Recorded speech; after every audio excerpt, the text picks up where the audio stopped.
Bonjour. Alors vous l'avez vu, j'ai vu qu'il neigeait, alors je me suis dit ça peut faire des séquences sympas.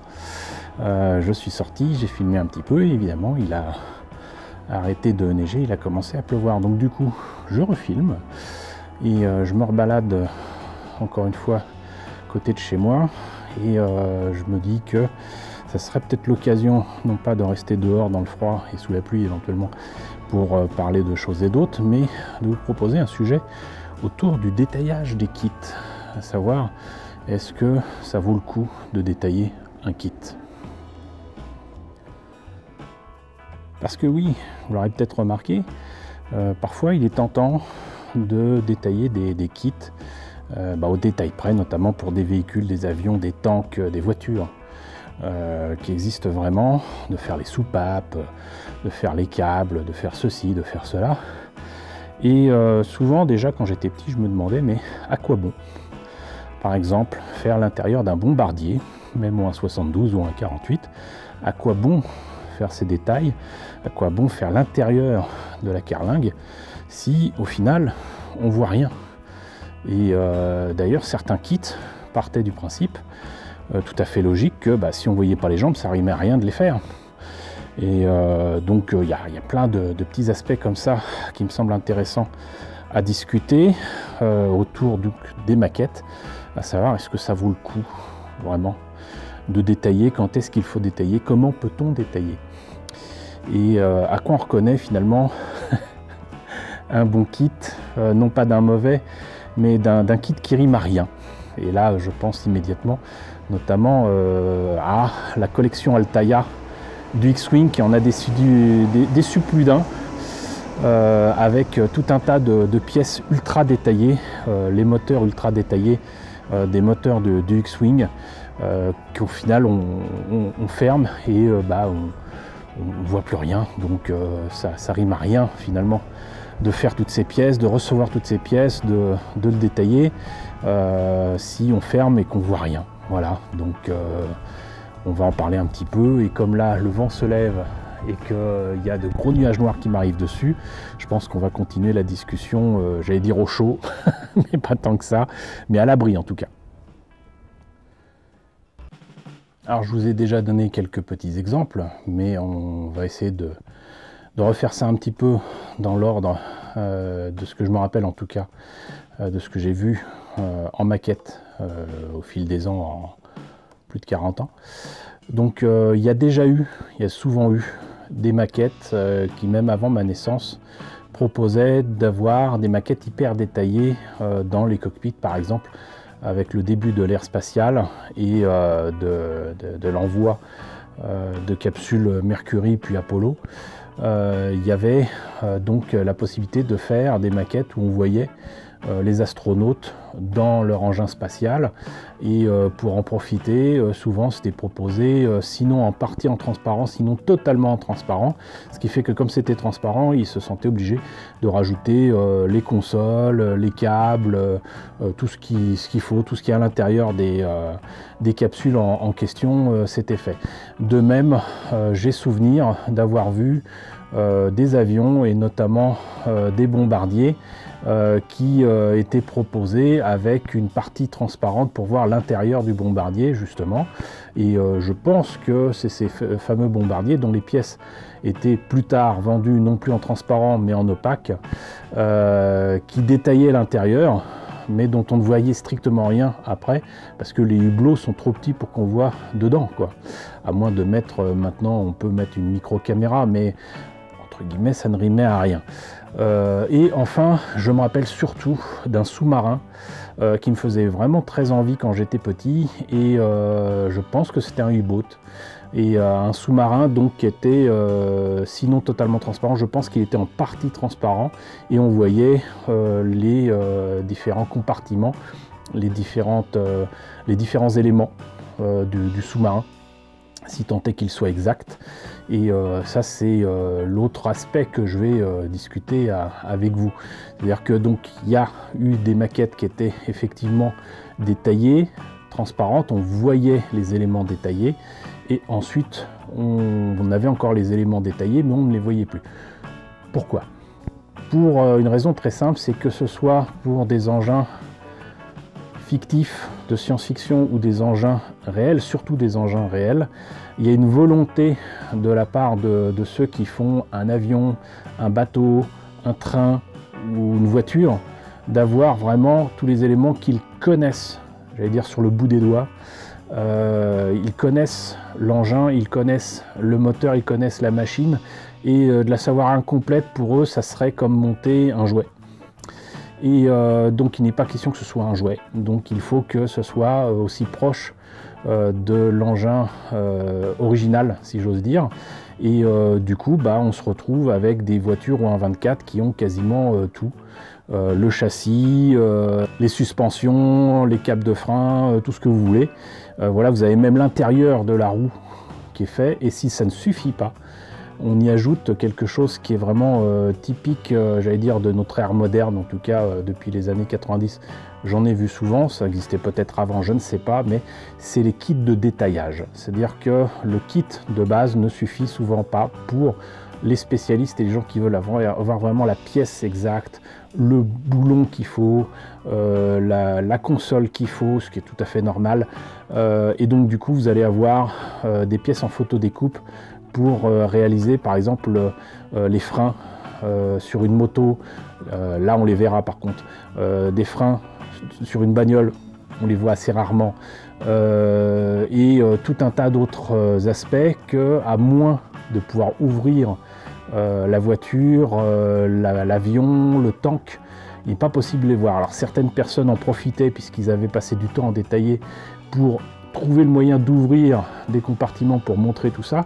D'autres découpaient les pièces de telle façon à ce qu'on voit à l'intérieur, comme c'est parfois le cas dans certains musées.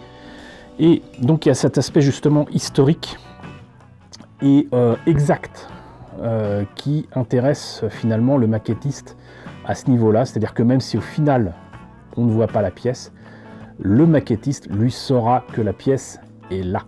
Et c'est là où moi personnellement je ne suis pas spécialement d'accord, mais ce n'est que moi. C'est que si on ne voit pas ces pièces-là, si on ne voit pas ces détails-là, pourquoi se compliquer la vie, j'allais dire, à les faire? Ça, c'est typique de ma façon de penser, qui est liée au fait que je fais essentiellement des sujets fantastiques ou de science-fiction.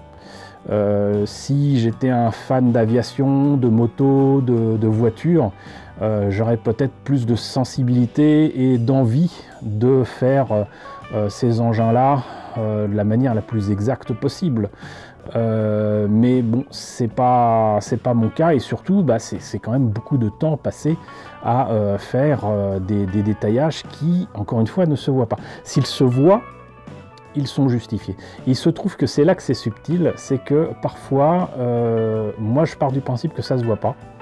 Je vous parle souvent, je vous ai montré énormément de maquettes où je vous ai dit par exemple sur un TIE Fighter de la guilde minière que je vous ai présenté récemment, je me suis entre guillemets compliqué la vie à changer la tête et peindre le pilote qu'au final, très sincèrement, on ne voit pas. Là je vous mets une photo ici du cockpit et de la verrière. Si vous arrivez à distinguer quoi que ce soit, je vous dis bravo. Pourtant j'ai essayé de mettre une lumière dans l'appareil, dans le cockpit, pour que ça se voit un petit peu plus. Ça se voit à peine. Donc rajouter des détails à l'intérieur, les panneaux typiques triangulaires avec les petits traits rouges des TIE Fighter, etc. Ça aurait été amusant, mais il n'y a que moi qui aurais su que c'était dedans et que ça existait.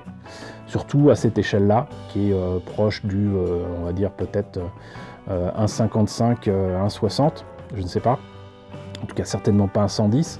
Donc voilà, ça c'est un exemple particulier que je vous donne avec mon expérience et ce que je vous ai présenté et ce que j'ai réalisé. Mais on peut parler aussi, par exemple, je vous ai montré le Slave One il n'y a pas très longtemps. Alors certes, il y a les détails dans le cockpit, certes, il y a le pilote qui est à mon avis beaucoup trop petit. Mais une fois passé la verrière et mis un petit peu de Tamiya Smokescreen, à moins de le laisser entièrement transparent, tout ça, on ne le verra pas. Et je dirais même qu'en fait, dans les modèles de tournage, on a tout intérêt à ne pas voir ce genre de détails dans les cockpits, puisque comme je vous l'ai dit et répété, les éléments transparents de ces modèles de tournage n'existent pas, c'est vide, pour éviter justement les reflets affreux que vous voyez sur mes lunettes là. C'est pour éviter les reflets, coucou Léa, c'est pour éviter les reflets sur les pièces transparentes, parce qu'en plus souvent c'était filmé par exemple sur fond bleu, sur fond vert ou quoi. Donc le truc, au revoir Léa, le truc c'est que du coup vous devinez bien que parfois le cockpit était un tout petit peu détaillé, mais surtout il y avait peut-être une pièce pour éclairer à l'intérieur, faire croire qu'il y avait de la vie dedans, mais sinon il y a tout intérêt à ne pas surdétailler ces modèles de tournage. Mais là c'est un exemple particulier, puisque les modèles de tournage de cinéma, contrairement à ce qu'on croit, ne sont pas toujours super détaillés, soit par manque de temps, soit tout simplement parce que ça n'a aucun intérêt et ça ne sert aucun propos par rapport au film. C'est-à-dire que si on ne voit pas du coup le détaillage en question, bah, c'est du temps de perdu, de l'argent de perdu, surtout si on ne voit rien. Donc parfois il y a des détails que vous voyez sur des Star Destroyer, c'est pas des détails qui ont été gravés, c'est pas des détails qui ont été collés sur la coque, ce sont des détails qui ont été faits au crayon à papier et à la règle. Voilà. Mais bon, là c'est des détaillages de surface. Donc moi par exemple, si je fais une Valkyrie, le cockpit, je peux éventuellement me dire, tiens, je vais prendre le kit de détaillage en photodécoupe de Hasegawa pour faire les manettes, pour faire la console correctement, pour faire ceci, pour faire cela, rajouter des tas de détails partout, c'est super joli, youpi tralala. Le souci, c'est que ce détaillage, au final, on ne le verra quasiment pas. D'une part, parce que la verrière qui est proposée est beaucoup trop épaisse, ce qui fait que beaucoup de maquettistes d'aviation vont remplacer justement ces verrières et ces cockpits par des verrières en plastique thermoformé transparent, beaucoup plus fins, et qui permettront justement de voir ce qu'il y a à l'intérieur. Sinon il y a un effet loupe, sinon tout simplement on voit que dalle. Donc du coup là il y a beaucoup de travail à faire pour que ce soit précis, pour que ce soit correct, et ça n'est valable que par exemple si vous mettez la verrière ouverte. Et là effectivement vous voyez tout ce qu'il y a dans le cockpit et ce qu'il y a comme détail. Mais là c'est encore une fois des kits de détaillage pour des gens extrêmement pointus. Maintenant il y a une autre petite particularité, c'est que je vous parle de kit de détaillage, mais souvent le kit de détaillage en photodécoupe vise non pas à détailler, quoique, mais surtout à vous aider à éclairer le modèle et à servir de cache finalement pour éclairer certains niveaux de la console ou des petits instruments de bord. C'est le cas sur ce qu'a fait mon ami Benjamin d'Anigator sur son Viper, et ça aide énormément, non pas seulement pour détailler, mais pour éclairer, parce que sinon ça aurait été un peu compliqué de le faire. C'est valable pour des kits de Galactica, c'est valable pour des kits de Star Trek, c'est valable pour quantité de choses, et surtout dans les maquettes d'aviation, avec tous les instruments de bord qu'il y a. Et effectivement, ça peut faire joli, parce que là, du coup, s'ajoute la lumière qui permet de voir justement ce qu'il y a à l'intérieur. On devine des petits instruments, des trucs, on se dit, wow, c'est génial. Et puis en plus, c'est quelle échelle, un 72, un 48, c'est magnifique. Mais ça prend énormément de temps et ça rajoute une charge de travail supplémentaire pour réaliser sa maquette. Donc on comprend que il y a eu des maquettes avec des parties transparentes, il y a eu des maquettes avec des parties opaques mais quand même détaillées à l'intérieur, il y a des maquettes qui de base sont détaillées pour, j'allais dire, appâter le chaland, voilà, appâter les personnes qui s'y connaissent, les personnes qui veulent du détail de partout, qu'on ne verra pas nécessairement mais que eux sauront être là. Et enfin, il y a le détaillage qui permet d'aider à réaliser, j'allais dire, certains bonus sur les kits. Maintenant, il est beaucoup plus facile avec des LED et certains circuits électroniques et même des circuits Arduino de faire en sorte qu'une maquette s'illumine, qu'une maquette prenne vie. Il peut même y avoir des choses qui bougent. J'ai beaucoup d'amis qui font ça avec vraiment beaucoup de talent. Maintenant, je veux revenir quand même au sujet de base. Est-ce qu'il est utile de détailler un kit? J'ai envie de répondre, pas toujours. Et vous voyez que par exemple, encore une fois pour l'exemple du TIE Fighter, mais aussi du Slave One, on peut se dire que finalement, autant se compliquer la vie à détailler ce genre de choses, même si on sait que c'est fait, si on a autant de maquettes que moi, ça rime pas grand chose. Et je vais pas dire qu'il faut faire à moitié le kit, puisqu'en fait le kit de base n'en demande pas tant. Je dis que ça dépend tout simplement du projet que vous lancez et de ce que vous voulez faire et de la façon dont vous voulez présenter l'objet. Par exemple, encore une fois sur le TIE de Revell du TIE Fighter, mais ce qu'ils appellent le Outland, qui est en fait le TIE Fighter qui a les ailes qui se plient dans le Mandalorien, et avec donc un personnage qui sort de là avec très certainement l'accès au cockpit ouvert. Bah là j'ai tout intérêt à détailler le siège, l'intérieur du cockpit, etc. Vraiment intérêt à le faire. Mais si c'est fermé, ça rimerait à rien. Donc c'est un exemple parmi tant d'autres, mais je pourrais vous en donner vraiment énormément d'autres, notamment je vous ai parlé du X-Wing de Altaïa. Je pense que énormément de personnes, dont je crois Benjamin, mais aussi l'ami Ilmic, coucou Benjamin, je pense que beaucoup de personnes ont arrêté cette collection, non pas parce qu'elle n'était pas belle, non pas parce qu'elle ne tenait pas ses promesses, hein. J'ai vu par exemple l'ami Chris Collection, coucou Chris, qui a continué le kit, et le X-Wing m'a l'air d'être bien parti pour être une très belle pièce, avec des parties motorisées, éclairées, etc. Mais le souci, c'est ça, c'est qu'il y a énormément de pièces qui sont envoyées pour détailler les moteurs. Il y en a 4. C'est-à-dire que 4 fois, on doit être frustré de se dire tout ce que je fais là, entre guillemets, ne sert à rien.